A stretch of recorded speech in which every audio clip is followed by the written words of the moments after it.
Sa taas po ng presyo ng gas ngayon, alam nyo ba, may sasakyan na ginagamitan ng tubig para umandar. Tama po ang dinig nyo. Tubig, H2O. Oo nga, tubig lang. Sounds interesting, di ba? Para alamin paano nangyayari yan, makakasama po natin ngayon si Joel Pasaraba, isang electronics technician. Good morning, Joel. Pasok ka samahan rito. mo kami. Good morning po. Yun. Paliwanag mo nga ito, Joel, itong sasakyan na ginagamitan ng tubig. Originally, diesel, ano? Apo. Ang gamit ng sasakyan ito. Tapos, minodify mo para magamitan ng tubig. Ihahalo yung tubig dito sa diesel o purong tubig lang? Hindi po, bali additive lang po siya. Additive Oo. siya, okay. Kumbaga hybrid, your version of Yeah, hybrid kasi hybrid. tubig at may diesel pa rin. Yeah, pakita natin. So pakita natin So- paano mo ginagamitan ito ng tubig. Bali ito po yung HHO generator natin. Aha. Inalagay natin ng tubig dito na distilled water lang. Distill. Apo. Okay. Tapos, ito po yung nandun sa sasakyan. Sa loob ng makina, Ah, okay. Gano'ng katagal bago mo na-invento to? Mula sa idea, the concept. Siguro mga 2009 nag-umpisa ako. 2009. 2009 pa. Apo. Ganun katagal. Bali ito po yung ang HHO generator natin. Ito po yung nag-i-split ng water para maihiwalay yung hydrogen saka oxygen Aha. para form of gas na po yung papasok sa air intake ng makina. Okay, so paano nakakatulong yung tubig na nilalagay dito para makatipid sa konsumo ng diesel? Because sabi mo nga, gumagamit pa rin naman ng diesel. Apo. O, paano? At saka gaano kalaki yung natitipid? Ilang percentage? 10 to 20% po. 10 to 20%. Okay. Okay. Pero ang maganda po doon is yung malesen yung carbon build-up ng makina. Okay, Ah. dito na tayo. Sa Paano kotse na? talaga tayo. Ito kasi may nakalagay na to dito Oo. sa loob. Tapos saan ho ilalagay yung tubig? Dito Go ahead po. Ayan, Dito nandyan. po. Okay. Ay, ito nga oh. Ito Sorry yun po. oh. Kitang-kita ko. Oh, yan. Yan yun. That's it. Ito po. Sige, lagay nyo na po. So, distill po ito. Joel. Inumin ko po. So, But- minodify mo talaga tong sasakyan para mailagay mo tong makina. Opo. Ayun, nilagay na po niya yung distilled water. So, Aha. puno na po kasi kanya. Oo, niligyan mo na yan kanina eh. Nilagyan mo Apo. na tayo Tapos, kanina yung also. tubig siya natatakbo siya, may... Dito po, pag in-start, Oo. tapos masesense na po ng sensor natin, kaya aandar na po yung HHO generator natin. Okay.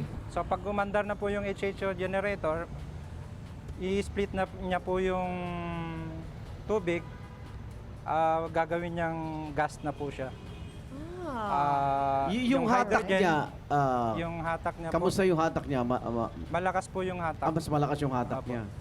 Ang Yes, nabawasan lang natin yung consumption ng diesel kasi nadagdag yung tubig Opo. na nasa ilan? 10%? 10 to 20. 10 to 20%. Okay, tingnan nga natin. Baka malaman natin kung ite-test drive natin. Asan si Sean? Oh, ito. Sean, nasa loob ka na handa ba? natin yung sasakyan. Oh, tapos na ba kayo dyan? May tubig na to. Naghiwalay na siya. Hahalo na siya sa diesel. Tingnan po natin. Go ahead, Sean. Subukan ko nga. Kumpara mo din sa... Ayun. Oy. Iyan mo nga yan. Okay. Ito po yung sasakyan may halong tubig. Umalo yung Huwag ka tubig sa lumayo, diesel. Bye! So, Joel, hanggang ilang kilometrahe abot niyan kung full tank? Pag full tank, hindi ko pa nasubukan sir, pero yung pag Yeah. pumunta ako ng Cagayan Valley, yung 600 kilometer, ano lang siya, isang baso lang po yung tubig na... Isang baso ng tubig, 600 kilometers. Apo. Oo. Pero yung ano natin, umabot po siya ng 14 kilometer per liter. Okay. Pero Yung sa diesel, ilan ang kinusumo mo? Yung dati po, kung halimbawa 9 to 10 kilometer per liter, Oo. ngayon po nasa 14 ganyan po. Okay. So, gaano katagal na itong sasakyan na ito na ginagamitan mo ng tubig? 8 years na po. 8 years na ito. Opo.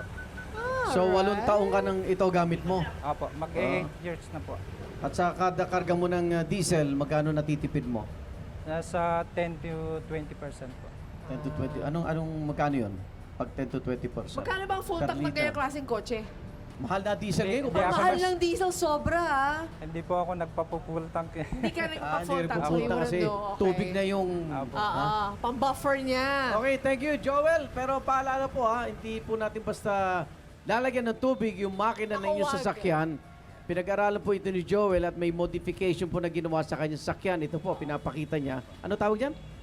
HHO generator, sir. Generator. HHO generator. Nilalagay niya muna sa sasakyan. Hindi basta-basta Oo. nilalagay ka ng tubig kung saan Apo. sa ano. Tsaka- At pagkatapos mag-drive, may natira pa. Pwede pang inumin uli ni Joel.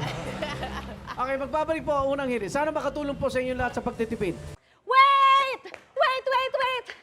Wait lang! Huwag mo muna i-close. Mag-subscribe ka na muna sa GMA Public Affairs YouTube channel para lagi kang una sa mga latest kwento at balita. I-follow mo na rin ang official social media pages ng Unang Hirit. Thank you. O sige na,